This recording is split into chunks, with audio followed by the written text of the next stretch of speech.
നമസ്കാരം. നമ്മുടെ മുഖ്യനും കുടുംബവും ഒക്കെ മുങ്ങിയിട്ട് കുറേ ദിവസങ്ങളായല്ലോ.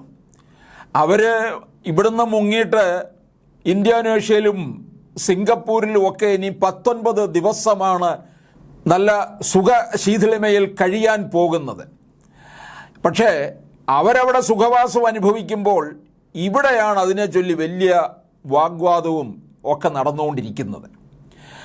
അതിന് ആ വിവാദത്തിലൊക്കെ ഈ പ്രതികരിച്ചുകൊണ്ട് നമ്മുടെ ബാലൻ സഖാവും രംഗത്ത് വന്നിട്ടുണ്ട്.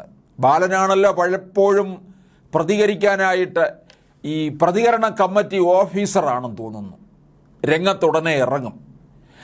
അദ്ദേഹം ചോദിക്കുന്നത് ഇത്ര വ്യക്തത വരുത്തിയിട്ടും സംശയം തീരാത്തത് എന്താണെന്നാണ്. സ്വകാര്യ യാത്രയാണെന്ന് മുഖ്യമന്ത്രി പോലും പറഞ്ഞല്ലോ, പിന്നെ എന്തിനാണ് ഇത്ര സംശയമെന്ന് നമ്മുടെ ബാലൻ സഖാവ് ചോദിക്കുന്നു. മുൻപും മന്ത്രിമാർ വിദേശ സന്ദർശനം നടത്തിയിട്ടുണ്ട്, അന്നൊന്നും ഇത്ര വിവാദം ഉണ്ടായില്ലല്ലോ. തെരഞ്ഞെടുപ്പുമായി ബന്ധപ്പെട്ട വലിയ ജോലിയാണ് മുഖ്യമന്ത്രി ചെയ്തത്. അതാണ് വലിയ ജോലിയാണ് അദ്ദേഹം ചെയ്തത്. അപ്പോൾ ഈ വലിയ ജോലിയൊക്കെ ചെയ്തവരൊക്കെ ഈ പറഞ്ഞതുപോലെ 10-20 ദിവസമൊക്കെ വിദേശത്ത് പോയി പാർക്കണം. അദ്ദേഹം ഒന്ന് വിശ്രമിക്കട്ടെ. 6 ദിവസം കൊണ്ട് ഭൂമി ഉണ്ടാക്കിയ ദൈവം പോലെ 7-ാം ദിവസം വിശ്രമിച്ചില്ലേ എന്നാണ് നമ്മുടെ ബാലൻ ചോദിക്കുന്നത്. നവകേരള യാത്രയ്ക്കായി മുഖ്യമന്ത്രി കഠിന പ്രയത്നം ചെയ്തു, അദ്ദേഹത്തിന് വിശ്രമിക്കാൻ അവകാശമുണ്ടെന്നുമാണ് ബാലൻ പറയുന്നത്. ഈ നവകേരള സദസ്സ് യാത്രയിൽ വളരെ സുഖസൗകര്യങ്ങളോടുകൂടിയ ബസ്സിനകത്ത് ഇരിക്കുകയോ കിടക്കുകയോ ഒക്കെ അല്ലായിരുന്നോ? പിന്നെ എന്തോമായിരുന്നു അതിനകത്ത്? ഫുട്ബോൾ കളിക്കുകയായിരുന്നോ ഈ വിശ്രമമില്ല എന്നൊക്കെ പറയാനായിട്ട്? അതോ പുറത്തിറങ്ങി നടക്കുകയായിരുന്നോ? ഇന്ത്യയുടെ തെക്കേയറ്റത്തെ ഇന്ദിരാ പോയിന്റിൽ നിന്ന് ഒരു വിളി വിളിച്ചാൽ കേൾക്കുന്ന സ്ഥലമാണ് ഇന്തോനേഷ്യ എന്നും AK ബാലൻ പറയുന്നുണ്ട്. അതുകൊണ്ട് അവിടെ പോയതിൽ കുഴപ്പമൊന്നുമില്ല എന്നുള്ള മട്ടിലാണ് പറയുന്നത്. മെയ് 6-ന് ആരംഭിച്ച് 16 ദിവസം നീണ്ടു നിൽക്കുന്ന യാത്രയിൽ ഇന്തോനേഷ്യ, സിംഗപ്പൂർ, UAE എന്നിവിടങ്ങളിലാണ് മുഖ്യമന്ത്രി സന്ദർശനം നടത്തുക. വിദേശത്ത് എവിടെ പോയാലും അദ്ദേഹം തിരികെ ദുബായ് വഴിയേ വരികയുള്ളൂ. എല്ലാത്തിൻ്റെയും അദ്ദേഹവുമായിട്ടുള്ള കേസുമായിട്ടുള്ള അല്ലെങ്കിൽ മകളുമായിട്ടുള്ള കേസിൻ്റെ ഒക്കെ തന്നെയും ഇതിൻ്റെയൊക്കെ ഒരു പ്രഭവ കേന്ദ്രമെന്ന് പറയുന്നത് ദുബായിയാണ്. അപ്പോൾ അവിടെ ഇല്ലാതൊരു യാത്രയില്ല. സാധാരണ ഔദ്യോഗിക യാത്രയ്ക്കായി മുഖ്യമന്ത്രി വിദേശത്തേക്ക് പോകുമ്പോൾ സർക്കാർ തന്നെ അറിയിപ്പ് പുറപ്പെടുവിക്കാറുണ്ട്. പക്ഷേ അനൗദ്യോഗിക സ്വകാര്യ യാത്രയായതിനാൽ അത്തരം അറിയിപ്പുകളൊന്നും ഉണ്ടായിരുന്നില്ല.